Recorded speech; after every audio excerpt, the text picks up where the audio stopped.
roll. Co-pilot on the passenger side, be so fly. Yeah, she so lit, we so high. Just me and my chick, yeah. Just me and my chick, yeah. Co-pilot on the passenger side, be so fly. Yeah, she so lit, we so high. Just me and my chick, yeah. Just me and my chick, yeah. She give me a bit of her love. Yo, what up, y'all? Welcome to another one. This your boy Rod One, and this is Sparking Conversation. And y'all know what I do each and every week. I get up here and I talk to some of the world's most interesting people. And tonight I'm gonna do the same thing. But before we get into that, y'all know I gotta do the same thing like I do each and every week as well. And that's give thanks to all of those that download the audio version of this platform. Thank you guys so much. It means so much because we understand that that's what this platform game is about. We get all the YouTube, we get all these other things, Facebook and all that. Yeah, we get that. But, you know, when it really come down to it, your platform is really an audio-based thing when it comes to podcasting. So your stuff need to be everywhere that people consume podcasts. And because we are there, people consuming the podcast, and it's all over the world. We in 9 countries so far, right? And so, and that's consistently. So I just want to always give thanks to those people. I want to make sure anytime they download, first thing they hear before I get into everything else, the meat and potatoes of the show, is thank you to them, right? And I think that goes a long way, right? Because not only just giving thanks to them, but just being appreciative for anybody that supports you, right? And support your movement and support your cause, because it could very well be the opposite. You know, a lot of us, we get into this thing and when we start, you know, the views are not there. Right?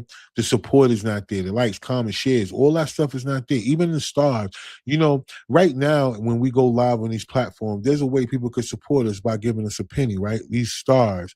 So on Facebook, they allow you to donate what they call stars, right? You can help support your creators or however you feel just by tipping them, sort of, right? And it's a penny. Each star represents a penny.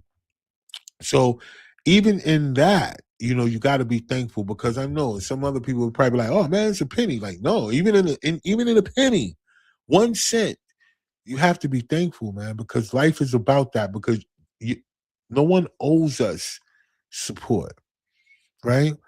But it's up to us. We owe ourselves to get out here and do these things and not be afraid, right? Not be scared to do the things that are inside of us, right? Because so many people live with resistance to the things that they know they're supposed to do, but their mind, and when it comes to that fight or flight thing and their subconscious, it doesn't allow them to push through like they're supposed to. And that's why I always like to motivate everybody that's out here. If you're in this podcast game, this is one of the things that you feel like is your purpose. We're not gatekeepers over here. We want to make sure you click the link in the description for rssfeed.com. Get your podcast audio version and get it distributed to all the places that they do audio. You guys get it out there. Keep it going, right? Never mind the likes and the comments and all that other stuff that you get on social media. Just make sure you focus on the audio version of your platform. Focus on the content. Right? You could have a fly little studio set up and all that. You really focus on this part, the conversation you're having with your guests, the information you give out. Let that be what you focus on, because that's how you move your platform around. Worrying about likes and comments and shares and all that other stuff and going viral and all that, you got to get that out your mind. You got to really put into the fact that you're building something, right? You're building a brand. So remember that. All right. So without further ado, I want to say thank you guys to all of y'all also that push play on all of our content. We had a new piece of content that dropped today, comedy content, Therapy Gone Wrong Part 14. And I definitely appreciate those of you that already push play so far. For those of you that follow me on Facebook, all you got to do is go to my timeline. It is pinned to the top. You can push play. You can check us out. We on YouTube as well, Team Collective TV. And you can go there and you can check us out. We moving around out here. Thank y'all so much from the bottom of my heart. All right. Also, we Don't Wait, We Create. You know what I mean? Saturday, April 18th. And y'all know what the vibe is. I want to see all of y'all in the building. If you're into content, if you're a model, if you're actor, actress, clothing designer, script or concept writer, brand ambassador, director, videographer, a booking, a casting agent, if you're an author, if you're a podcast, right? Come on out there. A lot of you authors, you have books and you want to bring them to life. You want to tell people to tell stories. What better way to do it by meeting people who are already telling stories? You know, it's just so many different ways for you guys to take control of your future and be a part of this digital age. Because one thing about it, people are losing their jobs left and right. But before I get into that and get into my rant and bring my guest on, let me finish what I'm doing and then we'll get into that because part of what I got to say has to do with that. So, with that being said, we got to give a shout out to all the people who've been asking me. I see that parasite cleansing. Most people have been asking me about that. Like, what's going on with that? How do you get more information? And like I always say, click the link in the description. It will give you the breakdown. You go to the website, it'll tell you exactly about all those. It'll tell you about heavy metals and plastics and all these different things that we have in our body and how you can get these things out. All right. Make sure, right, you go check it out. Because if you really think about it, y'all, a lot of you guys are dealing with things that they're just treating and not curing. So, and in the same token, whether I'm going to say these things are going to cure you or not is not my place. What I'm saying to you is that there are always ways for us to help ourselves. And everything that's going on in this world for us to help ourselves, God gave us the ability to do so. So if you just pay attention, you can get the information for yourself. And that's the one thing about this platform. It's about the information. It's not about making people to do things or trying to force people to do things or lead people astray. It's about giving out the information and it's up to you. You know what I mean? Like they always say, you can't lead the horse. You can lead the horse to the water, but you can't make them drink, right? So that's that. All right. So now that all that's out the way, I got a very interesting guest that I'm gonna bring up today because you know, there are so many things that are going on in life right now that have people in fear. Like they're scared, you know, and the way that life is set up right now, it doesn't look like there's any hope, right?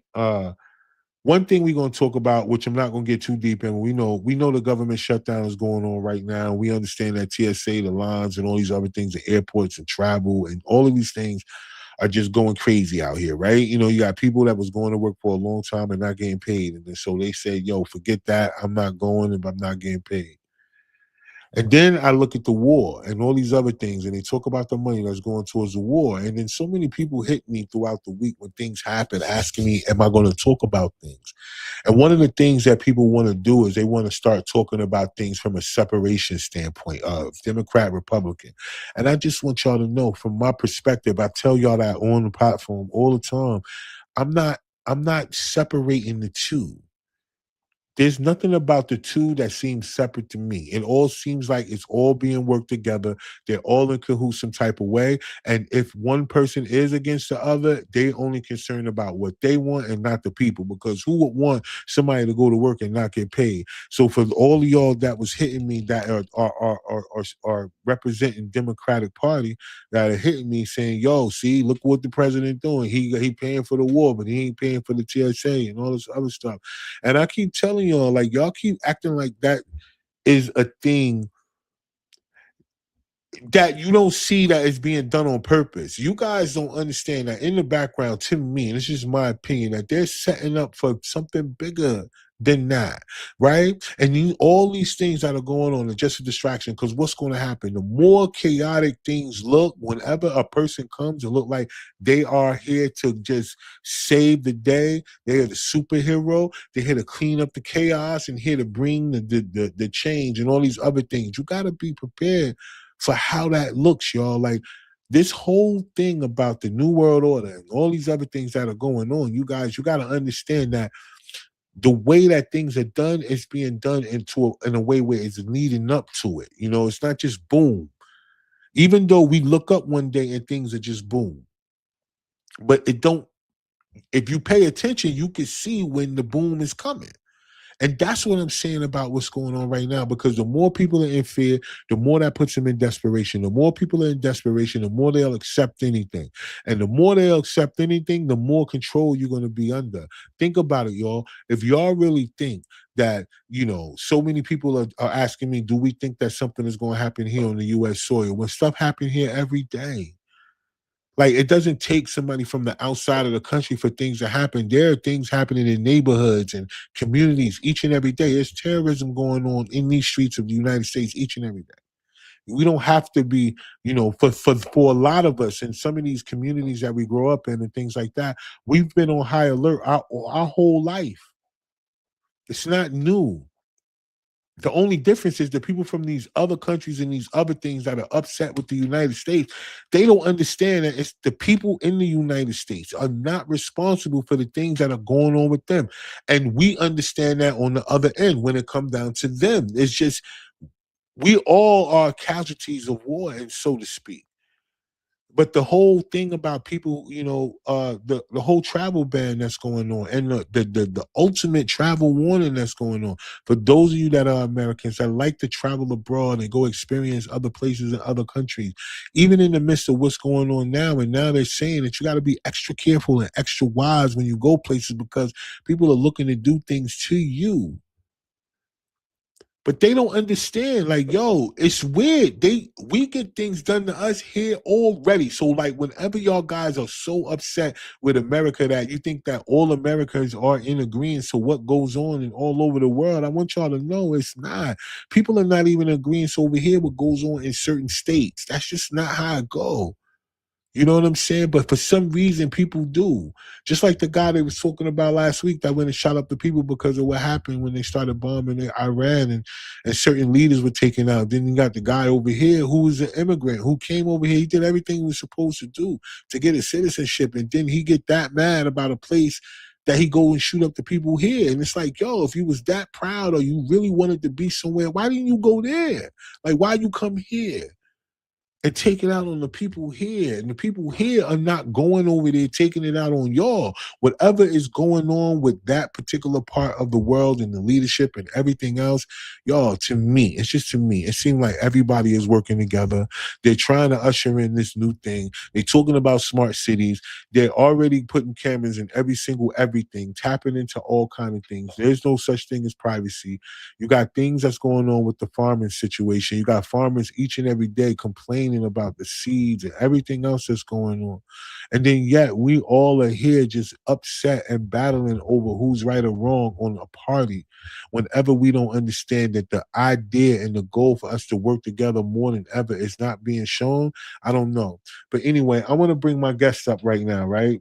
Right? Because my guest is known for a lot of things. But one of the things that I know that this conversation is going to take the best turn possible is because he has predicted so many different things to the point where AI uses his predictions as a reference. And that's something right there. Right. And then, just from the research of my guests before I bring them up, because y'all know I like to let my guests tell y'all exactly who they are. But in so many words, y'all, there are a lot of people in this world who say they do something, and then there are those who actually do it. And this guy that I'm bringing up is a guy that actually does it. Let me see. We got a comment already. What's good? Just dropping by. All right. What's up, Cam? Good to hear from you, man. Hope everything is going well out there with what you got going on in the world, man. I definitely appreciate you, man. A world traveler right there. My man Cam, I got to get him on because he's definitely a person that get up and go. He does not let the grass grow under his feet. But other than that, let's do this real quick. Let's bring my guest up. Well, thanks for having me. Yeah, what's up, man? How you doing? I'm doing fine. Good, man. I'm glad to have you on the platform this evening. If you don't mind, I would like you to introduce yourself to the audience and then, just let them know why you're on the platform this evening. Okay, sure. I'm Dr. Bob THEIL, as it puts up there. I've got a PhD. By the way, my PhD is in nutrition science. I also have a THD in early Christianity. And you mentioned about predictions. Well, one of the things is that I actually write a lot. Wasn't planning on saying this, but we'll go from here, I guess. I make 3 posts a day, 365 days a year, and that's minimum on average. So I average more than 3 a day. I write 4 magazines a year. I usually write a couple of books a year. And now you talk about predictions. And you talked about what's going on in Iran. And it's kind of interesting because now you mentioned AI. I asked AI about something I did. And it's kind of funny. AI can be really biased. And for those of you who don't use AI a lot, I'm going to get technical for a moment. it does something called large language model, which basically means it looks at all kinds of stuff. And while it says it thinks, it doesn't think. What it does is it looks at the consensus of what sources it accepts. So if it doesn't accept a source, sometimes it doesn't like it. So you got to sometimes hone in and ask and ask and ask to get the right answer to your question. But you talk about predictions. And interestingly, on Friday, because I knew I was going to do your program, I thought, why don't I go into something I predicted back in April of 2007? And I'll write about that. And so I did. And so it's one of the things I can talk about today. And that was back in April of 2007. I wrote that because Iran, the country of Iran, will not be the biblical king of the south of Daniel chapter 11, that it's going to be somehow it's going to be neutralized. It's going to be somewhat neutralized is what I wrote. And I have probably written that 70 times, maybe 170 times since then. Okay, so I've written it a lot of times. Matter of fact, before the latest Iran-U.S. attacks in February to last month, I warned about it twice, including 8 days before it happened. Now, I didn't know when it was going to happen. I don't want to mislead people. But it was funny because I asked one of the AI programs, and now this is going to sound like a plug, but it's a plug that I think will help your viewers. My oldest son's got a website called fastestsearch.com. The reason I mention it is if you go there, he's got links to like 7 or 8 different AI programs. Okay. So sometimes I'll ask, if I'm doing research, I'll ask one, sometimes give the wrong answer. I might ask 6 or 7 and go back and ask until one of them figures out the right answer because they don't always agree. Okay. But I asked one about some of the predictions, and they said, well, some of those predictions people kind of could have guessed. Okay, fine. All right, that's fine. And it didn't think the one about Iran was specific enough in terms of the time. Now, I think it's totally specific in terms of the time because, I look through scripture, I look at things going on. By the way, so your listeners don't freak out, guy named Jesus, which they've heard of course, said in Matthew 24:6, the end is not yet. So first of all, I don't want to scare you people that the end is next week, next year. It's not. Okay. I might have just there. All right. So, but as far as this whole King of the South and stuff forming, there's a group that people may have heard of. They're called the Muslim Brotherhood. They started about 100 years ago over in Egypt. And what they want is a caliphate, an Islamic government that runs from, let's say, Spain, Morocco to Pakistan, maybe Indonesia. So that's kind of what they would like to have happen. And of course, that hasn't happened. And I don't think Spain will be part of it. But when I look at biblical prophecies and Islamic prophecies, by the way, I see that Islamic prophecies say there's a guy who's going to rise up. And this kind of ties in with Iran and all this kind of stuff. There's a guy who's supposed to rise up, and he's called the Mahdi, or the Imam Mahdi. Okay. Now, I don't want to confuse your listeners, but there are 2 versions of this Mahdi guy. We're going to talk about Iran's version. Then we're going to talk about the other version, because I think the other version is closer to the Bible. Okay. But Gotcha. Iran's version is very, very important for what's going on right now. According to Shiite Islam, which is what Iran is, the leadership of Iran, they're Shiite Muslims. They believe that the successor to their prophet Muhammad was a cousin of Muhammad. And they believe he is the hidden one. So this guy who's born around 1869, plus or minus, he's been in suspended animation this whole time. Okay.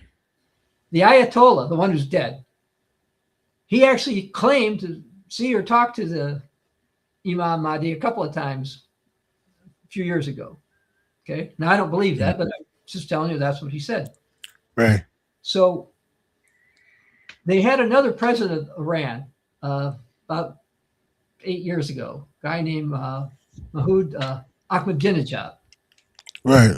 And he thought they did a video, Iran did a video basically showing him on a tank and them taking over Jerusalem. Mm. And so he was supposed to be the Syed Khorsani, which I'd never heard of that before. Okay. Didn't know what that was, but he thought he would be the one who would help go into Jerusalem, help take it over, that this would cause chaos. And then this Imam Mahdi guy, the one who's in suspended animation, rises up and makes the world Islam, basically, or under Islamic law. So that's what he thought he was going to do. He thought that was his job. He didn't get they got rid of him. He actually tried to run for re-election about a year ago, and they wouldn't let him go past a certain part of the ballot. Well, what's this got to do with what's going on now? The current leader of Iran, who no one's seen him for a while, Mujtaba Khamenei, he thinks he's this Khorsani guy, Sayed Khorsani guy. So if you see any headlines that say he's more radical than his father, or he's more dangerous than his father, or something along that line, it's because, from what I've been able to read and tell, he thinks he's the one whose job it is to cause destruction over to Jerusalem, cause enough chaos that this Imam Mahdi will rise up and Shiite Islam will rule. Okay, that's what he thinks. Right. Well, related to this, under their theology, they believe in an antichrist who they call the Dajjal. Now, according to both Shiite and Sunni Islam, and by the way, most Muslims are Sunni, like 85%. Okay. Right. Maybe even higher than that. According to both of them, the Dajjal will only have one eye. Now, for reasons I haven't quite figured out, they've decided, at least some, not most, maybe not most of the Shiites, some of the Shiites have decided that Donald Trump is the Dajjal. And so, like people who claim to believe the Bible but don't believe it, what they're saying is they don't mean one-eyed literally. They mean he's got a singular focus. Okay? Now, I've read the Hadiths and I've read parts of the Quran, lots of it actually, and I don't see it that way. I read it, okay, this is what it says. I think that's what they think it means. Doesn't mean I agree with it, but I say that's what it means.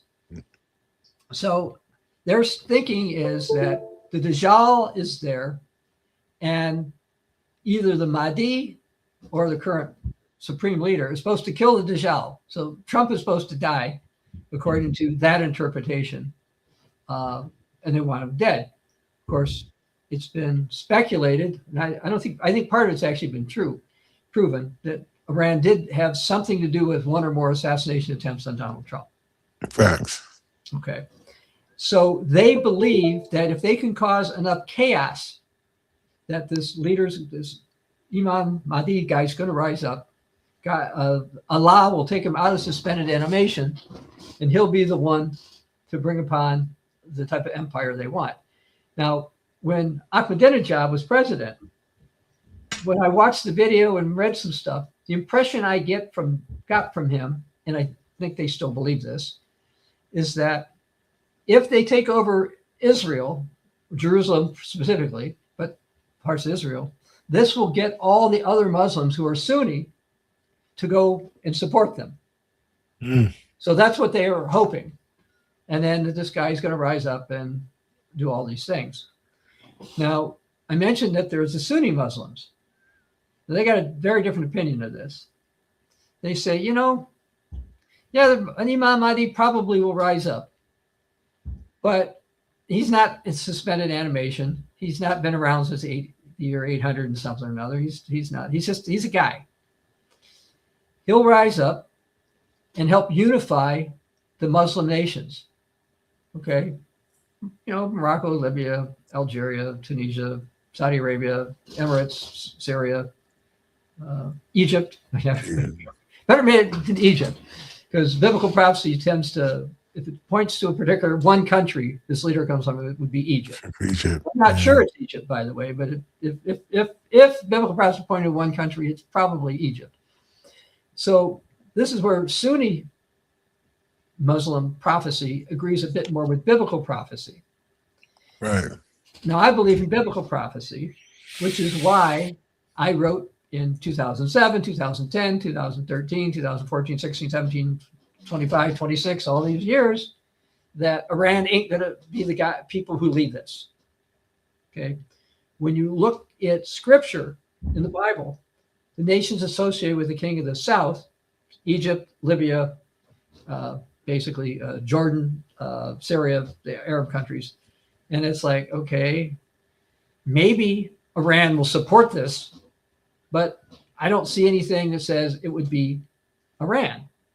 And so when I started to write this back in 2007, what got me to write it was not that I didn't think of it before, because I did, but there was another church who went out and said that Iran is the king of the south and that they're going to do this, this, and this. And I said, no, Iran's not the king of the south. And because it's not, and since it's such a big player, big military power, something's got to happen. So I came up with the term somewhat neutralized. Now, getting back to AI, so when I asked the AI program about it, they thought that was too vague. That's like, no, I think it was pretty specific back in 2007. I said, before the king of the south rises up, something's going to happen. I wrote, by the way, in subsequent times that this could happen from Iran having civil unrest, or the United States and or Israel attacking it. So last week, I saw a couple of good, interesting headlines. One headline said that Benjamin Netanyahu, the prime minister of Israel, said that Iran's missile and nuclear programs have been neutralized. That was a headline. Then another one out of Pakistan says, Donald Trump says Iran's been neutralized. Now, neither of those leaders actually used that term, but Trump said their Navy's gone, their Air Force is gone, we've done this, and this. And by neutralization, and I've written this before, I didn't mean that there'd be no Iran, but that they wouldn't be such a strong military power that they were going to lead the Islamic Confederation at the end. Right. And I believe that has been confirmed. Now, that doesn't mean Iran doesn't have any missiles. It doesn't mean Iran cannot cause damage. Matter of fact, last night, some Iranian generals said they have a secret weapon that's going to destroy the enemy and they're going to win this war. Okay, that's what he said. Okay, I guess it depends on your definition of winning. Right. If your definition of winning is Iran will still be around after the United States gives up, that's probably fair. That's probably a good guess. Okay, the United States probably has no intention to stay in Iran indefinitely. So at some point in time, we'll give up. There'll be people left. I guess they could say they won. Right. But I do think, based on some other prophecies, that Iran, along with probably Hezbollah and probably some people in Syria, are going to do some more damage to Israel than they've done so far. One of the things they've talked about is damaging the desalination plants throughout the Middle East. And that looks like it's actually consistent with a biblical prophecy in the 22nd chapter of the book of Isaiah. And there's another prophecy there that says this confederation, well, I'll paraphrase this. It says, God has removed the protection of Judah, which we would call Israel, the nation over there. And great damage is going to happen to the city of David, which is Jerusalem. So that hasn't happened, by the way. And so I'm not sure I'd say I'm looking forward to damage, because I don't want people to die. All right. I know what you mean. Yeah. But biblically, I think that's something that Iran's still going to do. Now, is it going to do it tomorrow? Doubt it. Next week? Maybe.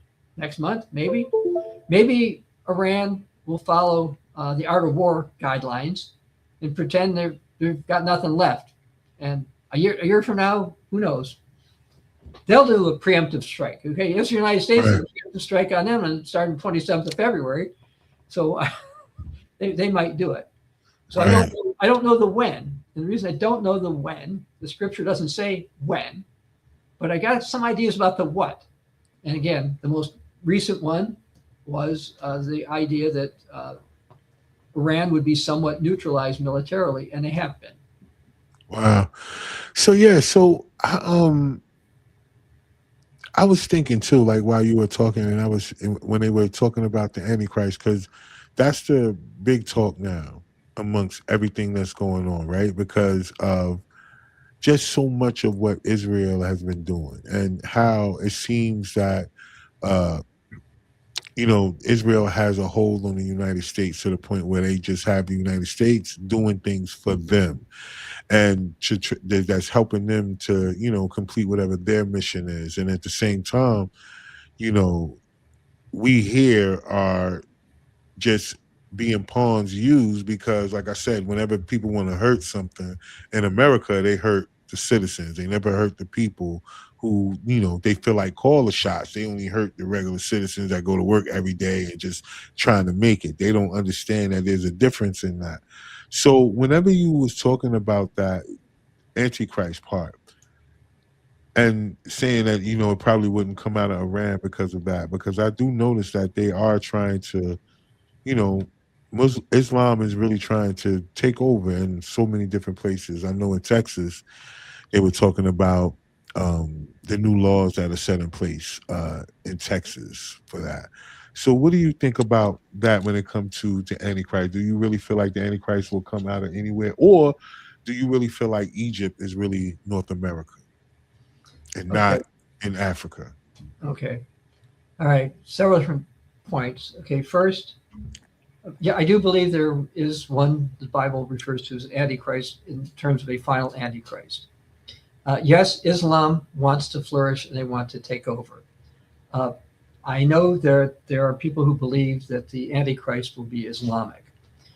But when I look at Scripture and I look at how things have been historically, I believe that the one we would call there's many antichrists, okay, and the Bible says that, by the way. But as far as the one that's typically called that, I believe it will be a he, number one, and he will be associated with the Church of the Seven Hills in Revelation chapter 17. Now, while some people might call that Catholic bashing, it's not. And I will tell you why it's not Catholic bashing. Because according to Roman Catholic prophecies, and I have at least 24 books on Roman Catholic prophecies, okay, maybe even more than that, they're what they call private prophecies. These are things that are not in the Bible, okay? According to their private prophecies, the final Antichrist may be an anti-pope who turns against their religion. So I heard that. I believe that. I actually have a book. If I saw it, I'd hold the cover up so you could see it. But I wrote a book called Islamic and Biblical Prophecies for the 21st Century. And by the way, it's free at ccog.org or cogwriter.com. And I go through why the final Antichrist is not Islamic. But since I mentioned Islam, and I'll get back to the Antichrist, here's something people do not understand about Islam. Right. When Muhammad started out, he was not against the Jews or Christians, okay? What happened, though, is he said stuff that started to offend different ones. And eventually there were the wars okay. But actually, according to Muhammad, there were two kinds of Christians. My kind and the other kind. Right. And I mean your kind. Like, for example, one similarity we have with Islam is, for example, we don't eat pork, okay? And Islam doesn't do that. And there are a few other things, and we're also pacifists, okay? And so what was funny, Muhammad wrote about people like us over 1,000 years ago that we're no threat, but we can be annoying talking to us. Ah. And I thought that was absolutely hilarious when I read that. So okay, I'll try not to be annoying. Right. Okay. So anyway, he, being Muhammad, had access to the Old Testament and the New Testament. Okay. So it's not a surprise that some Islamic prophecy ties in with the Bible. Right. Okay. Now here's what most people don't know about Sunni Islam. Now we talked about Shiite Islam. We're going to talk Sunni Islam for a few moments. Okay, what Sunni Islam teaches Because at the time of the end, they're going to have some problems in their countries. Okay? This will lead to the rise of a leader called the Imam Mahdi. Mm-hmm. He will put together a confederation, kind of a military confederation. And before I go further, I don't know if you ever heard of the concept of an Arab NATO. But that's been in the news off and on, and recently, the last couple of days. Of course, the term NATO makes no sense. North Atlantic Treaty Organization. Yeah. Okay? But what they mean by an Arab NATO is that the Arab countries will get together militarily. And with Iran throwing missiles at Saudi and Bahrain and Dubai. Dubai, yeah. And I think they threw some toward Jordan and etc. Qatar. Anyway, that the Arab countries are thinking, maybe we do have to get serious about having a collective defense. So that's consistent with what there's some thinking. So anyway, Right. they think that this guy is going to somehow rise up and unify them militarily. Right. All right. And the Bible talks about a guy who is in charge of those areas, Middle East, North Africa, pretty much Muslim, they're pretty well Sunni Muslim. Okay. Yeah, there are Shiite Muslims in Iraq and in Syria, but they're not the majority in Syria. So anyway, they get together.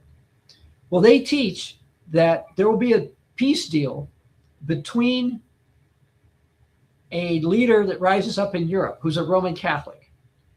Now, we teach that as well. Now, we would call this person the beast of the sea. All right. So they teach that there will be a deal.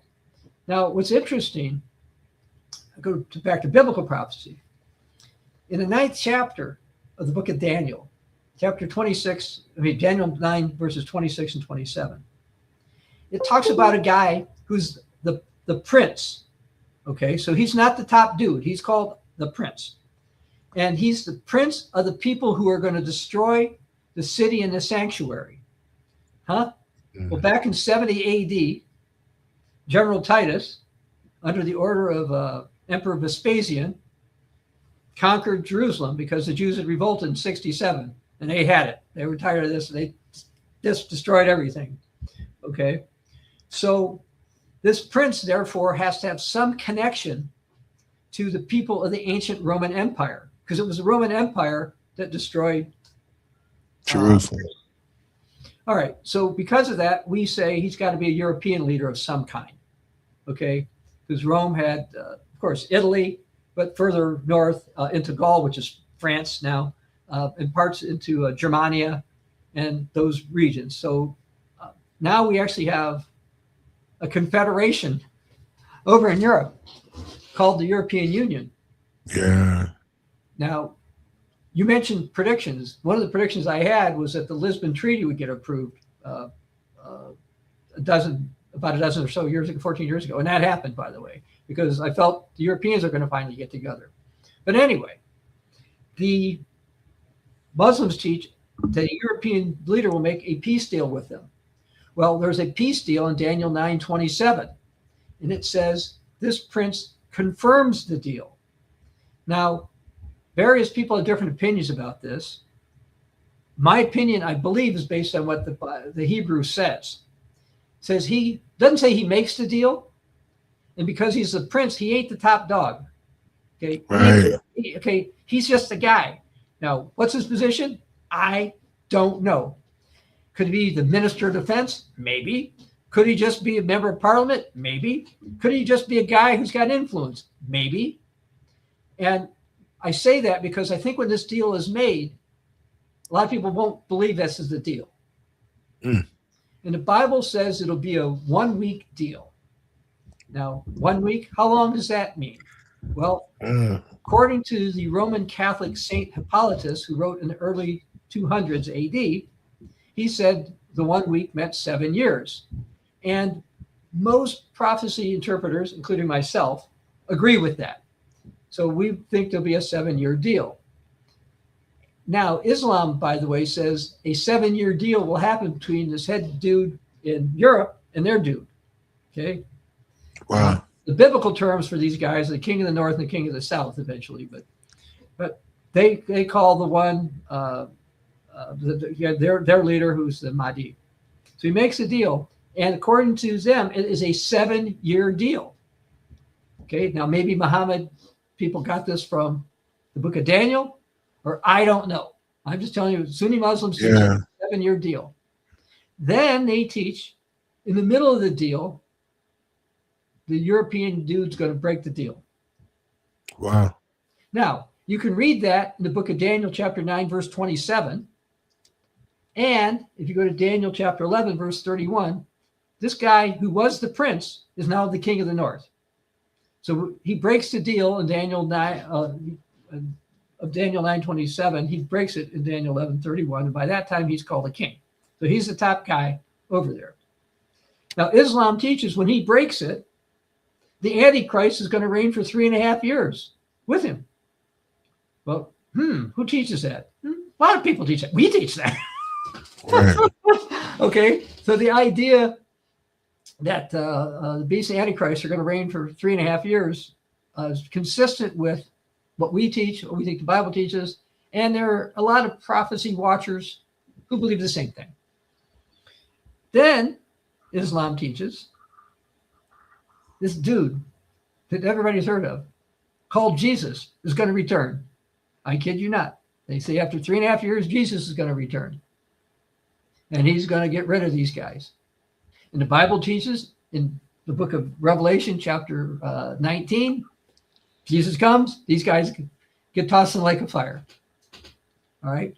Now, a couple other differences, though, between what the Sunni Muslims teach and we teach. One thing they teach that we do agree with is he'll ban people from eating pork. Okay. Muslim literature calls it, he's going to kill the pig. Okay. All right. So, Gotcha. and that's how they interpret it too, by the way. But here's where we're totally different from them. They teach when Jesus comes, he's going to be Muslim. And everybody needs to become Muslim.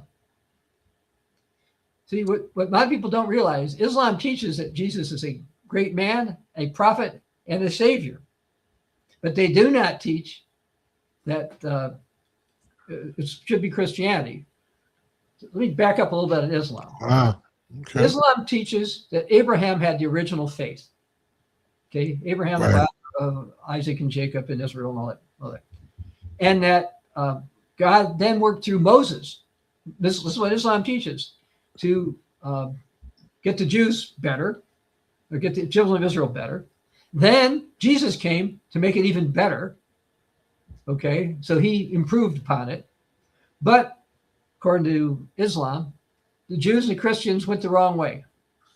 Although, again, there was a second group, which would be yes. But okay, the Jews and the Christians went the wrong way. So according to Islam, God raised up Muhammad to do what? To restore the original Abrahamic faith. And that they have the original faith. Now, before I wrote my book on Islamic and biblical prophecies, I didn't know that part. I knew all the other stuff I just told you, but I didn't know that part. I did not know that they thought they had the original faith. But that's what they teach. They teach Moses is more or less a saint. They teach about a lot of these people in the Bible.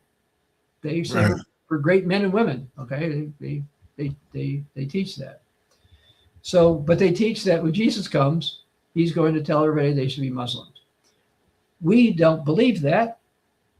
We say that he will have the world go back to what we would call original Christianity, and rule for 1,000 years. Okay, so that's a basic difference between us and the Sunnis. And so how that ties in back to the Antichrist is some people believe, a lot of people believe that the Antichrist is going to be the political leader who is in charge of the world at the end. But if you look at the scriptures that mention the word Antichrist, they're always talking about a religious leader. And one of the times the Apostle John uses the term false prophet. Yeah. We believe the false prophet of the book of Revelation is the final Antichrist, but he'll be in league with this other beast. So they'll be pretty well inseparable, but technically one is this beast and one is the Antichrist. And getting back to Roman Catholic prophecy, again, some of the prophecies teach that the Antichrist will be one of their leaders who doesn't really believe in Roman Catholicism. And I think that's what's going to happen. When I read various scriptures, and I've read Roman Catholic prophecies. Oh, by the way, I was raised Roman Catholic. Okay. So, Gotcha. all right. So when I read all this stuff, that's why I see that. So as far as where he's going to rise up from, I don't know what country the Antichrist will be from, but I believe he will be some type of an anti-pope, a person who pretends to believe in Roman Catholicism, and for a while he'll continue to do it, and then he'll betray the church. So look, let me ask you this. So when it comes down to the Jews of the Bible, yes, and the Jews of the prophecy, do you feel like the people who are considered the Jews are the real Jews of the Bible? okay. Wasn't expecting you to ask me that question, but it's fine because I've actually done a lot of studies into it. Matter of fact, I'll hold up another free book for your listeners called Lost Tribes and Prophecies, where I go into each of the lost tribes. Right. Okay. And why I do not believe that, I'm going to use the term black Israelism for lack of a better term. It's not that there are no black Israelites, because there are. Okay. But no, I don't believe that. I do believe that the people who are Jews in Judea, Israel, are basically from the tribe of Judah, or they married into it. Now, as you know, I'm pretty sure Israel, Jacob had 12 sons. Right. And for your listeners' information, I think the first time the Bible talks about the Jews in Israel, they were fighting each other. Because people think all the Israelites are Jews, and that's not true. What happened was, people have heard of King Saul. He was followed by King David, the one who slew Goliath. And then David was followed by his son Solomon. And Solomon was very wise, except for a couple of things. He had too many wives. The Bible said, don't do this. And he doesn't listen. He gets all these wives. But he taxed the people too much. So he dies around 1000 BC, okay, plus or minus. Maybe 970, somewhere like that. Anyway, he dies.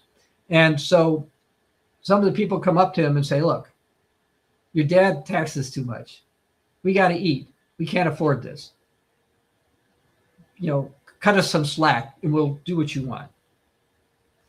So what he does is he talks to people he grew up with. Bad move. And they say, no, you tell him you're the king, that your little finger is thicker than your father's thigh. Okay, you're the man. Okay, you are it. They just have to listen. So they don't like this. Now, I mentioned King Saul and King David. Mm-hmm. Saul was of the tribe of Benjamin, and David was of the tribe of Judah. So what happened was the other tribes said, we ain't dealing with this guy anymore. Forget this. We're separate. They came up with the new countries. They were basically the nation of Israel, and the one that Solomon's son Rehoboam had, that was the son, that was called Judah. Okay, and because the people from Benjamin, tight with Saul, they stayed. Now then, there's one more tribe called Levi. Mm-hmm. They were the priests. The problem is this Jeroboam guy. Oh, I'm sorry, I forgot to say.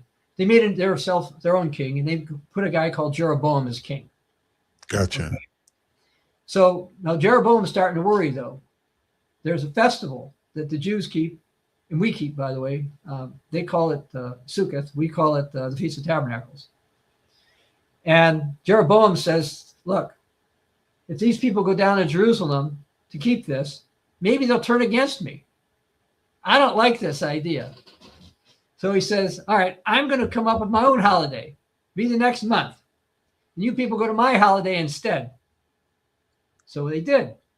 But the Levites, who were the priests, they didn't like that. Some of them didn't like that. they said, "Hey, this ain't the religion. This ain't the religion of Moses, etc." No, don't go. So they came down, and many of them then merged in with Judah. So you got Judah, Benjamin, and Levi together. Now, there's 12 sons.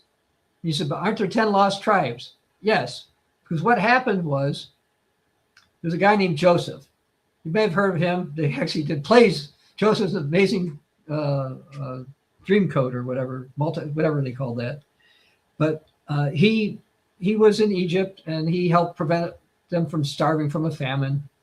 Anyway, when his dad, Jacob Israel, met with him, he got to meet his kids. He had 2 kids. One was called Ephraim, and one was called Manasseh. That's it. Mm-hmm. And in the 48th chapter of the book of Genesis, Jacob Israel blessed them, and he crossed his hands when he did it.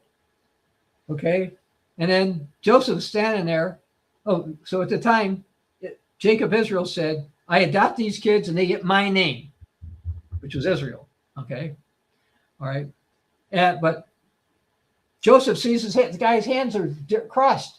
He said, you got your right hand on the wrong guy. I want the other guy. You got to do it the reverse because this one's younger. No. So Jacob Israel says to Joseph, he says, no, this guy Manasseh, he's going to be great. But the other guy, Ephraim, he's going to be a company of nations, a group of nations. Okay. So you end up, therefore, with 13 tribes, 10 of which are called lost tribes. Okay. And that's why this book is called Lost Tribes and Prophecies, because it goes to where they went. Now, we believe that the descendants of Ephraim ended up in the UK, the British Isles, and then they went to different places, Australia, New Zealand, Canada, etc. And as far as the blessings about being a company of nations, the biggest land empire the world's ever seen was the British Empire. And so we believe that some prophecies regarding that were fulfilled by the British Empire. But there's another one who's supposed to be great among the nations. We believe the United States has fulfilled that particular prophecy. Now, this has to do with physical blessings, not spiritual ones. Okay. I want to make that clear. Some people who teach some version of British Israelism teach that one race is superior to the other and only one race gets saved and all that nonsense. And because they're Israelites, all Gentiles are heathen and all that stuff. Well, first of all, I'm primarily Gentile. I'm just going to say that at the get-go. And most people in our church are Gentile. So just to say that. So we believe that if you look at the prophecies, that they were best fulfilled with, in terms of Ephraim and Manasseh, with the British Empire and the United States. Now, we also teach something that the British Israelite people don't like to hear. And that is the one who got all the blessings. Jesus said, to whom much is given, much is required. The Bible also talks about cursings happen to those nations. So we do not believe, by the way, that in the time of the end, the United States and UK will be anything other than conquered. So we believe they will be conquered based on a bunch of prophecies.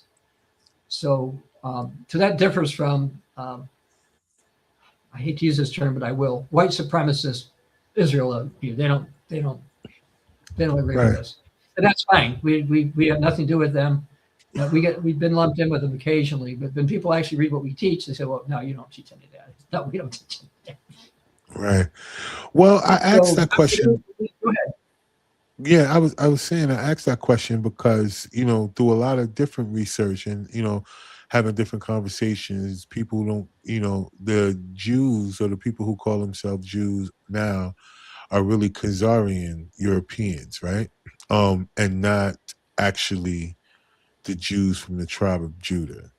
So that, and the fact that people feel like there's a stolen identity that's happening in the sense of how they're able to use, Bible and Bible prophecy in order to do a lot of the things that they're doing, but it's just not working. And there's talks of that in the Bible, and there's different, conversations that have came up through different things that have said about, you know, Jerusalem won't be, or Israel and all these other different places. Like, um, so to me, it's a bit confusing whenever people talk about the Jews in a way as if they're originally from the tribe of Judah.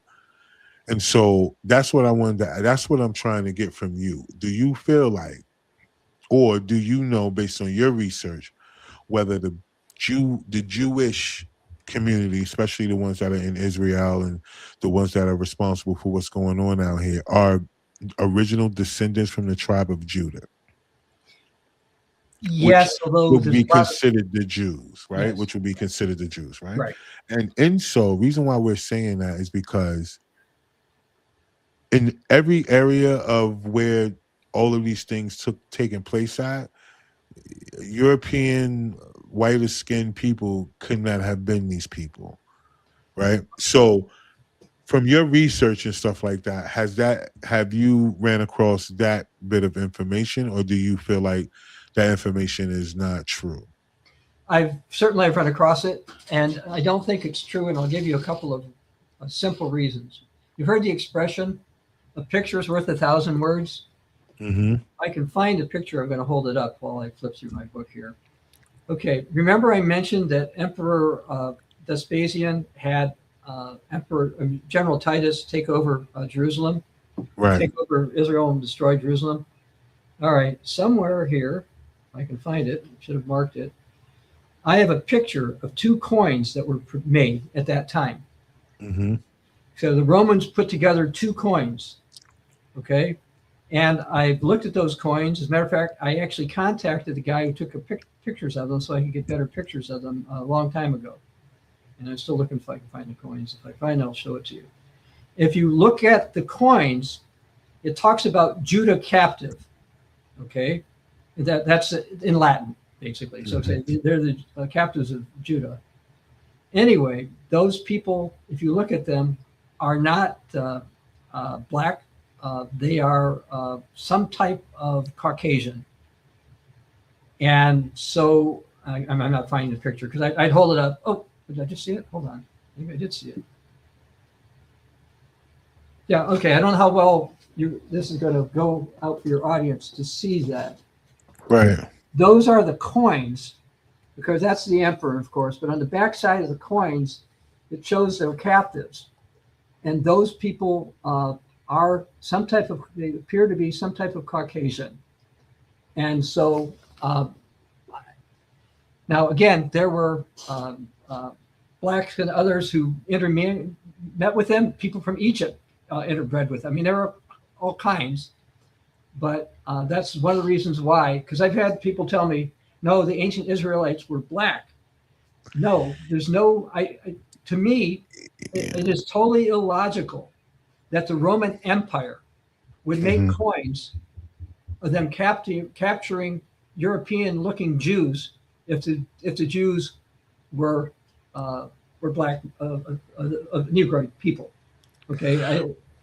Yeah, so I think that's where it comes into the level of confusion, because whenever they talk about the tribes initially, whenever they traded, they didn't trade using money. So whenever they think about money, money is more of a Roman thing, right? Whenever they traded, created the coin and as their way of trade, that's more of that type of thing. So anytime that comes to something that is that or based on an image or something like that, and this is based on research, this is not me saying that what you're saying is wrong or right. I don't know. This is why we're having this conversation, because based on that research, that wouldn't be something that would be predicted from those that would be black, because during that time they wouldn't have used money in the form of a coin. So that wouldn't be something that they would use to depict. And then when they say captives of Judah, like when they talk about Jesus himself, and they say that he's the Lion of Judah, or he's a descendant from the tribe of Judah. And then when we kind of trace it back, and then we even think about even the 12 sons, and even back to the progenitor of them, they were black. and not in the sense of where it would considered to be a color of black. We just talking about in the sense of how they describe people, because people had different shades of brown, right? And then there were those who have the darker skin or whatever. But whenever we think about that, they all were. So for those people to come out of what they are now and consider the Jews and be considered all white, even if they do, and like based on what you were saying, intermingled with some black people or whatever, it just wouldn't be a race of just all Caucasian people who are the Jewish race, right? It just wouldn't. That is illogical to me, more so than it would be the picture of money, especially coming out of that region, when even though even those that come from that region, that are born in that region, there's a lot of people who suffer from different skin diseases and things like that of the sun, where it just doesn't make sense in that sense of saying that that's who these people are. But again, like you said, throughout certain types of research, I think it just depends on, like how you said, what you guys teach and the Sunnis teach. It's a matter of interpretation based on what a person would like to perceive as the truth, right? Because it just doesn't make sense. And then even though they say So in I order would for I you would to be disagree with you on considered a that. Jew, you have to come through the mom, right? They said, like, even for you to be considered a true Jew, like, your mom has to be that, right? Not can't be through your dad. It has to come from We a don't woman. teach that. Yeah, I know. You might not teach it, but this is part of their teachings, right? Because I've had these people on the show, so a lot of the information that I'm talking to you about is talking to people that I've had on the platform, right? And so even from their perspective, right? So that's why, to me, and even with having a conversation with you, it is why I'm saying that it seems like there is a space of stolen identity going on. Because yeah, it just doesn't make sense that these race of people will only be white, right, or Caucasian based, and when they say that you can only come through the woman in order for you to be considered a true Jew, and which we know during that time, if that was the case, we know for sure that the tribes were, that were enslaved were black. So I think we know that for sure. yeah, right. So it just wouldn't make sense that No, the Jews that we consider Jewish or whatever that is considered would be just a race of Caucasian people, and they're not black. Like that, it don't make sense. well, I would suggest you look at the archaeological evidence, because if you the coins are archaeological evidence that the Romans considered that the people they conquered were Caucasian. That is archaeological evidence from the year 70. But that's just like when Christopher Columbus came over here and said that he thought the people were from India here, Yes, but if right? he It's would it's draw, but it's a if he would have made version of a. pictures of, but if he would have made pictures of them, see, that's what they Uh-huh. did. If you look at the coins, they tried to be accurate in terms of what the Emperor Vespasian looked like and General Titus looked like. One would presume they would try to be somewhat accurate for the people that they had conquered. And again, Yeah, General I don't Titus was know. there. It wasn't Right, like right, right, Rome. He was there. As a matter of fact, he didn't want to destroy the temple. He told the Jews over to look, I don't want to destroy all your stuff.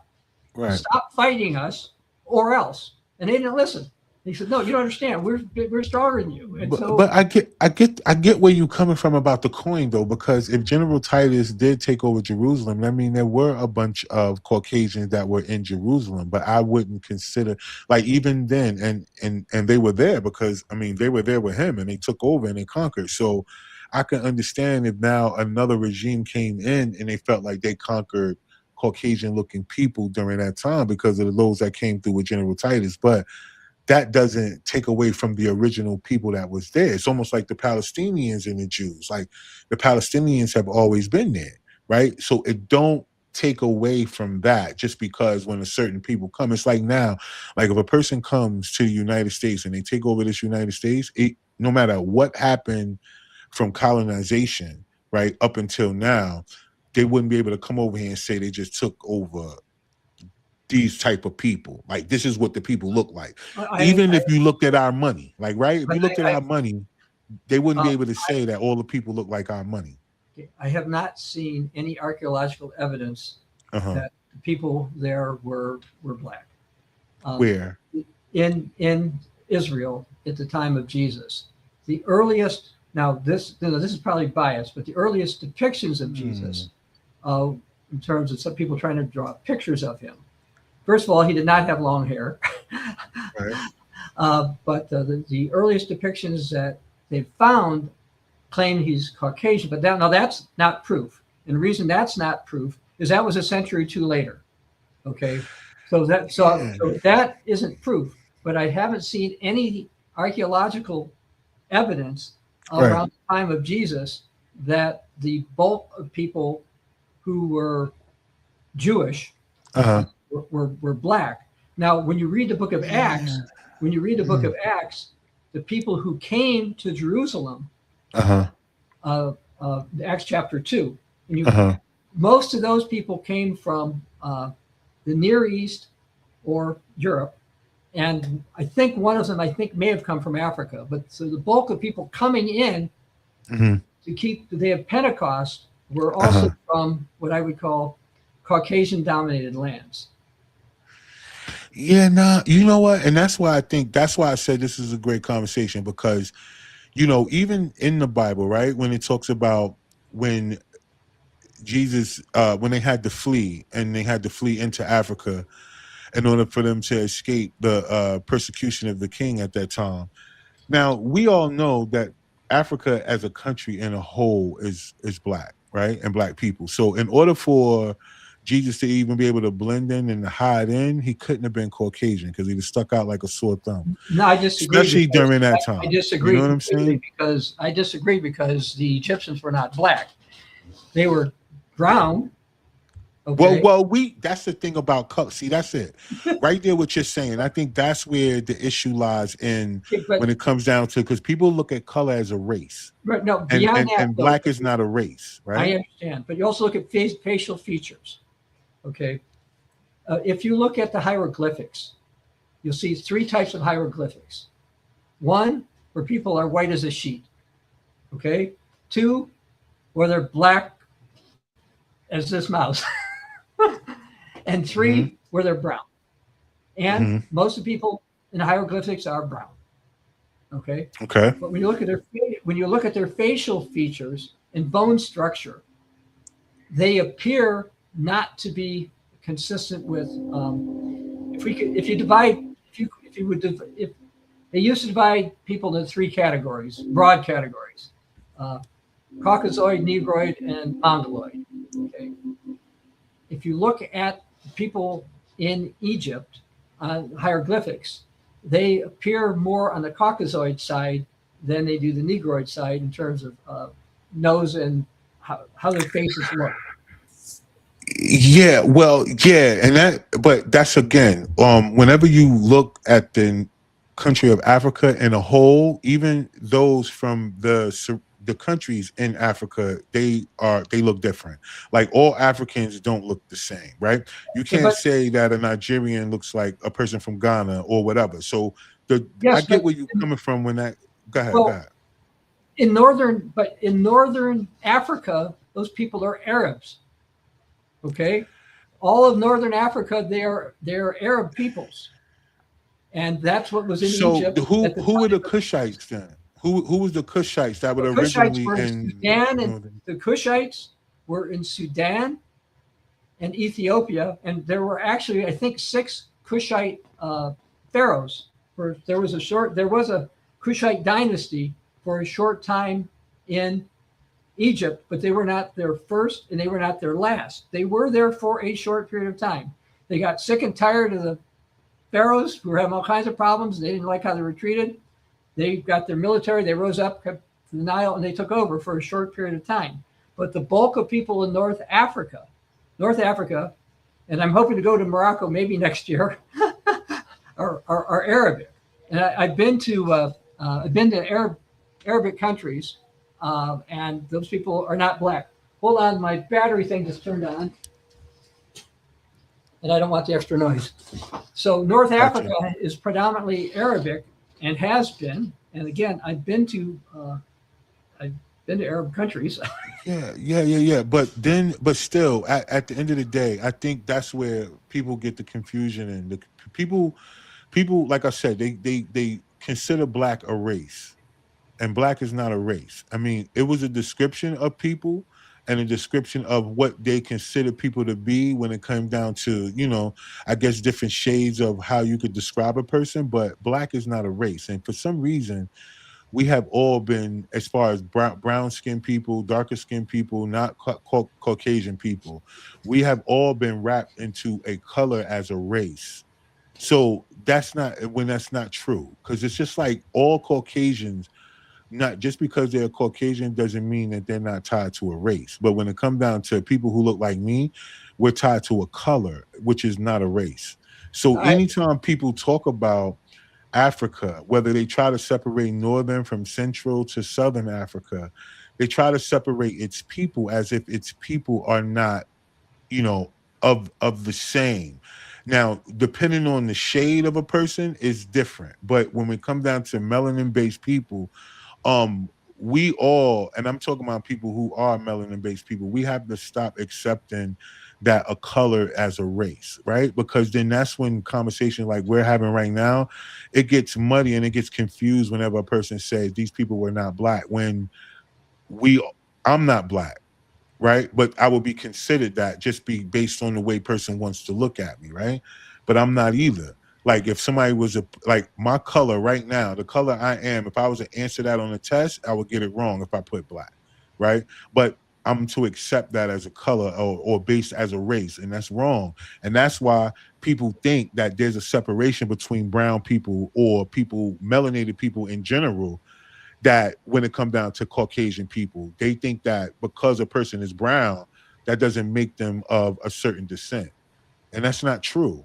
So whenever we get into conversations like this, yeah, it's easy to say that people seem to be a certain thing or whatever, but we all know that since slavery, we have all been mopped into a color as our race or our identity, when that is just not it. Can I tell And you a it's funny not story? true. Huh? Can I tell you a funny story that happened to me? Go ahead, tell me. All right. Town I lived in, place called Salem. It's in Michigan. Right. And it was like the last stop on the Underground Railroad. Gotcha. So, but most people didn't stay. But in what we call the village of Salem, there are people who look like you. Okay? Right. Now, here's the funny thing. I'm 13 and I'm in Michigan. Right. Now, you might think I don't look very dark, but Right. but I was the darkest kid in class, other than people who look like you. Gotcha. And the guy came up to me and he said, asked me if I was part black. Right. And I said, I'm pretty sure I'm not, in terms of having African heritage, because I went and looked. But yeah, I was unique because, how can I put this? Other people in Michigan look like me in the summer, but didn't look like me in the winter In the time. wintertime. So I was always a little darker. And until he pointed this out, I never thought of it. It didn't occur to me, but apparently he looked around and it's like, you don't look like anybody. You don't look like anybody else. So I thought that was kind of amusing. I mean, but think about that in the sense of that, right? And probably the reason why you don't is because you said you found out later on. So I'm sure you know when you mapped your DNA exactly what makes what your makeup is. But in that sense, all the things that, because you're not just one thing, because none of us are, right? Oh, So multiple things. right. So in the sense of all those things that we make up as an individual, this is why I say there's that confusion on when they say a person is what they are just because of what they look like on the outside, right? That doesn't break down to everything that they are, because then sometimes you go look at a person, they look like you, and then they come back with 5 and 10% African, or this percent of Asian, and this percent of this, and then you're thinking to yourself, you have none of those traits the way that you look. But when it comes down to where you are or where you are placed in the world outside of the United States, right? Before colonization, you could, right? But anytime after that, you got to realize that everybody that says wherever they're from or wherever this place is that they are original from, they look like that. Now, whether they mixed in and went and traveled and did all these other things, we understand that, and that's what they're going to do. Because even when we talk about the Tower of Babel, they said that, languages were separated, right, at that point. So we understand that at one point, everybody even talked the same language. So that's why I say whenever people talk about historical things and they get down and talk about these different things, I don't know if people really looking as far as they need to look, because even based on hieroglyphs or drawings on the walls and stuff like that, these people didn't play. They didn't have time for imagination. There was no so-called fiction writers at that time. So if they depicted things, whether it's the spinning wheel, which we understand is UFOs or whatever they can call UFOs or whatever these things were, right? I've never seen a hieroglyph of a dinosaur. But yet and still they show all of these different depictions of them inside of museums. So there are so many different things that people put out for you to see and make you think that is one thing, but it's really not. Because to me, there's no such thing as them saying it's every other animal in the world that's depicted on hieroglyphs, but not a dinosaur. So I'm just saying, whenever it comes down to it, I get it. But things that don't make sense, it don't make sense. And to me, it doesn't make sense that this group of people are considered those just based on how they look. Nah, it can't be that. Because like you said, and I just said, we're made up of so many different things outside of what our skin color shows. So there's no way that it was just this group of people based on how you look can just be this one thing. There's no way, right? You can't be the only person in the world that's saying you're just this one thing. You're not. So the argument that they have that's saying that this person wasn't black and this person, it don't make sense. Because how could you say that something wasn't something when you know that you have it in you yourself? The one thing that most people have in them is some type of African. Everybody don't have some type of everything else inside of them.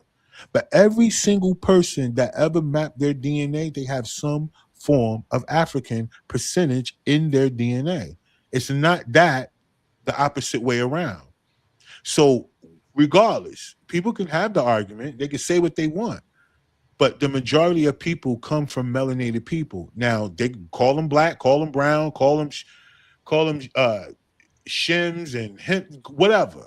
Call them what you want.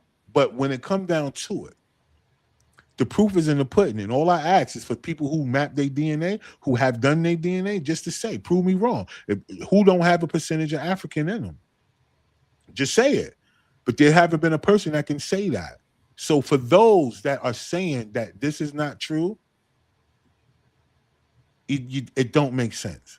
So I'm glad that you came on, because I think people need to really get more in depth into your writing, because not many people take the time to study things outside of themselves in the first place in order to become a person that could predict things based on the Bible. Because I know you use the Bible for a lot of prophecies and predictions, so it doesn't come off like you're like the Alex Jones of religion or something like that, right? Where his predictions come off of his feeling and yours is actually using Bible scripture along with tying to things that go on in the world today. So before we get out of here, how can people, so they could get more of your stuff, I know you said it a little earlier, how can people find out more about your writings and how to get more into the things that you are talking about? Okay. Well, I mentioned the shortest, easiest one to go to is ccog.org. Books are there, like let's say this one that I held up. And again, it's free. It's online. We don't ask you for email. We don't ask for money. It's at ccog.org. I have another website called cogwriter.com. cogwriter.com. Now, at that one, on the news page, that's where I have 3 posts every day. I think I messed up a couple of times. Maybe I goof and I end up with 2, but it's For the most part, every day. 3. And what's interesting about that is because I'm looking at news and anything prophetically that it's related to, or could it be leading up to? And so, I look at several hundred headlines every day. And then I read some articles, read over articles, and then I write about them. And now, while I do believe in biblical prophecy, I also believe that non-biblical prophecies are going to influence people. We talked about, for example, Iran. Okay, they're Shiite Muslims. Yeah. They think that Allah is aligning with them now, going to do what they want. That's why they're acting like they're not afraid of the United States. And even if everything gets destroyed, almost a lot of things get destroyed, they figure, I'll just wait it out. If it's not now, Allah will raise up our guy later. So Right. that's affecting them. And then also, as I say, the Sunnis teach, I think they're going to finally say, wait a second, we do need to get together. Our prophecies also talk about getting together, but not the same way that the Shiites do. Right. You've got 2 billion Muslims. And so, you don't need too many of them to believe this stuff to try to work to make it happen. So Gotcha. while I don't rely primarily on non-biblical prophecies, I do look at those to see how are these people probably going to perceive them. How will Roman Catholics perceive the guy who will probably be the final Antichrist? Some Right. love him. Others are going to say something's wrong about this guy. And those are what the Roman Catholics I want to reach. Right. And so, again, I look, I read, I write. And if you read any of my books, for example, I footnotes in reference to death. Zillions Right. of different sources. But you don't really need my opinion. I mean, I do give my opinion, but I explain what it's based on. You can look at the facts. Like, for example, I explained about the coins. Now, you may disagree with my interpretation, but those are the coins. And then you can Those are just coins. Yeah. Facts. look Yeah. at the evidence and come up with your own conclusion. So that's what I encourage people to do. Again, either go to cpt.org or cogwriter.com and go to the news page and writing stuff. Stuff is happening every day. Stuff is happening that's lining up with prophecies. And like I read a book about the second Trump administration. World events have lined up about 17 things, I think, in that book. Including the price of gold, by the way, just as an aside. Price of gold. Yeah, I said it was going to hit record highs against the U.S. dollar very soon, and it happened. Gold It did. Yeah. it almost keeps going up and down, but I think it's close to double what it was, almost double what it was when Trump came in this last time. So, and I base that on the fact that the Bible talks about after the beast and the false prophet, Antichrist rise up, gold is still pretty valuable. Now, I'm not telling people to go take all your money and buy gold. I'm just telling I you, know what you're saying. the Bible says in the Old Testament and in the New Testament that gold is going to have value for a while. So that's why I said it has to. So I'm just using that as an example of what you write. Yeah. So that's why I say, man, I think it's important that people stay abrupt with those things because so much fear is being pumped on the news, right? So much fear that people are just scared, right? And they're not really understanding where, prophecy is almost just as much as people are, it's like a prediction and telling people what's going to go on. It's also telling you how to get through it if people understand it, right? And I think that's the part that people don't get. They get the fear part, but not the part on how they're supposed to get through what they see is going on outside of them. So that's why I say I think people would enjoy, and not just as far as entertainment, no, but I'm thinking people would get from you if for people that are watching now and people that's going to watch the playback, my thing for y'all is to say, hey, this is a guy that's writing based on biblical scripture and as well as prophecy and as well as, like he said, he does use some non-biblical prophecies in order to come up with certain, things that he writes about. So I think for all of us, this is the time that we all need to be more aware of the information that we're supposed to have and not be so scared. I think this is the time for us to be empowered with information, not allow information to make us scared and make us fall for anything, right? So, Dr. Bob, I really appreciate you coming on the platform this evening, man, and sharing your expertise with everybody. And, I'm saying, just being willing to give your stuff away too, because I'm just letting the audience know now. He did mention it, but I want to reiterate it. He's not selling his books, right? You can read them for free. You got to go to his websites and stuff like that, but he's not even using the books for profit. You know what I mean? So for those of you guys that need to consume certain type of information, he's basically saying, hey, I'm gonna give you this. My blessing or my purpose is to give you guys this information. So I hope all of you guys reach out to Dr. Bob Thiel. And, you know, if not, reach out to him personally, pick up some of his literature, pick up some things, pay attention, go to his site, read his newsletter. He said he posts 3 times a day, 365. So out of all 7 days, you should be able to get something. All right. So thank you again, Dr. Bob, for being on the platform. Don't go nowhere. All of y'all that's watching tonight, thank y'all so much. And those of you that will watch each and every week, I definitely appreciate y'all. And y'all know what I'm going to do. I'm going to make sure that I keep bringing some of the world's most interesting people up here so we can get y'all this information, because that's what Sparking Conversation is about. It's not about right or wrong. It's about information. And if you guys will just take anything that we've said today and do your own research, you'll be a lot smarter than you were the day before. So thank you again, Dr. Bob. All of y'all that watched tonight, thank y'all so much. Cam, thank you for the comment. And to next week, y'all, don't forget, if you don't believe in yourself, nobody else will. So until then.